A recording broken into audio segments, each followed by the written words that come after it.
What is up guys, it's your favourite Scotsman Ryan here, and a load of you have been asking me to feature a 10 keyless mechanical keyboard on the channel, so I have reached out to Logitech and they have kindly sent me the G410 Atlas Spectrum.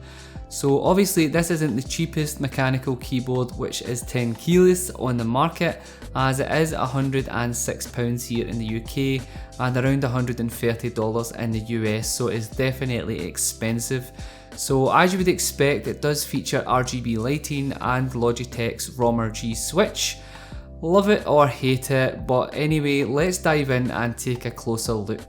So when it comes to the build quality, the G410 is constructed of plastic, and while it feels solid enough, it does have some flex to it. Given that it is a 10 keyless keyboard, it really doesn't take up much space at all and measures in at 15.4 by 7.3 inches and weighs just 1.83 pounds. So this is definitely a keyboard you can pick up and throw in your backpack if you're heading off to a LAN party, etc.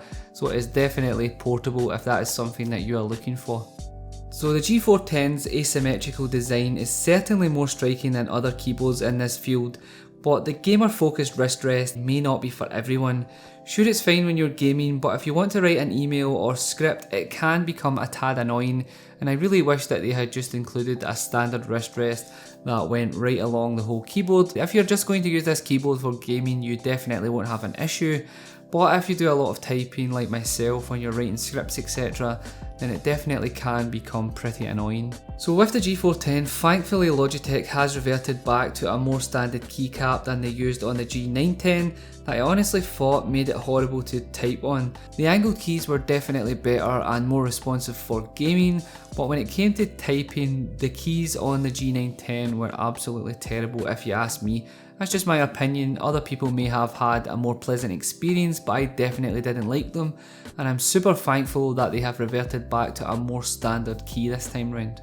So onto the top right hand side, you will find a button to turn the RGB lighting on and off that we will get into shortly, along with a handy game mode button that will disable the Windows button in case you accidentally press it while you are gaming, and I find this to be a pretty handy feature on this keyboard, especially with the small form factor. The F9 through to the pause break keys function as your audio controls, allowing you to play, pause, skip tracks and change volume, etc. While not as good as dedicated media keys, I definitely understand why they had to do this, given that it is a 10 keyless keyboard and the space is limited. It does the trick absolutely fine. So onto the rear of the keyboard, and you will find a pretty basic USB cable. Unfortunately, it is not braided, and again at this price point I really wish that they had went ahead and included a nice braided cable. So there is also no USB pass-throughs, which is another major disappointment for me, but we do have Logitech's ARX Dock. While I didn't find myself using it much, it is essentially a dock for your device to sit in.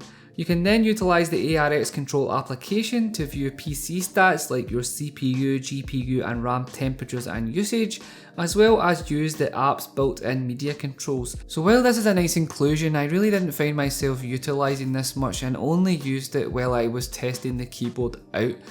I don't know if you guys would find it useful or maybe use other apps on your PC, so let me know down below if you are a frequent user of the ARX app. So moving on to the bottom of the keyboard, we have some anti-slip pads as well as fold out feet to raise the keyboard to an angle if you wish. So overall, how does it perform? Well, I don't mind using the RGB switch at all. If we are being totally honest, I would say that the RGB switches don't correlate to any Cherry MX switch, but for comparison's sake, imagine the Cherry MX Brown with O-rings. And by that I mean it doesn't feel like a truly mechanical switch and does kind of give a rubbery feedback while using it, but this is definitely no bad thing. With a 1.5mm actuation requiring 45 grams of force, typing and gaming was no issue at all, and I managed to play my favourite titles just as well as I normally would on any other keyboard. So now onto the RGB lighting. Logitech's driver software is probably the easiest to use and navigate that I have tried, and you have a full range of customization options.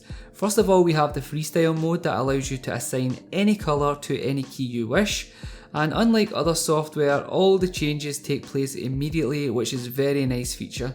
Next up we have zone mode that automatically assigns frequently used keys for gaming for an easier selection process. And last of all, we have effects mode where you will find effects like breathing, start effect, color cycle, color wave, key press, and if you are totally boring, you can have a fixed color. All the other options like key mapping, saving multiple profiles and all that cool stuff are here as well.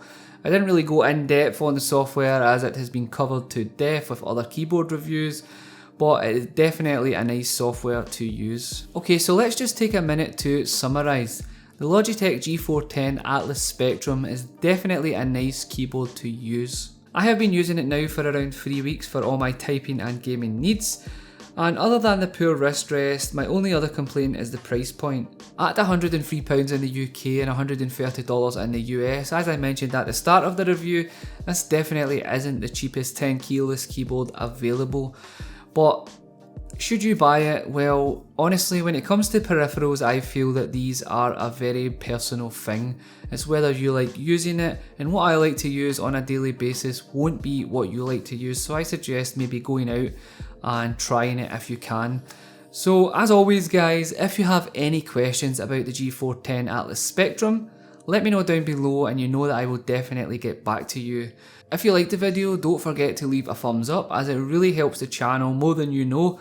And as always guys, thank you so much for tuning in, stay safe, be kind to each other, and I will catch you on the next one. Peace!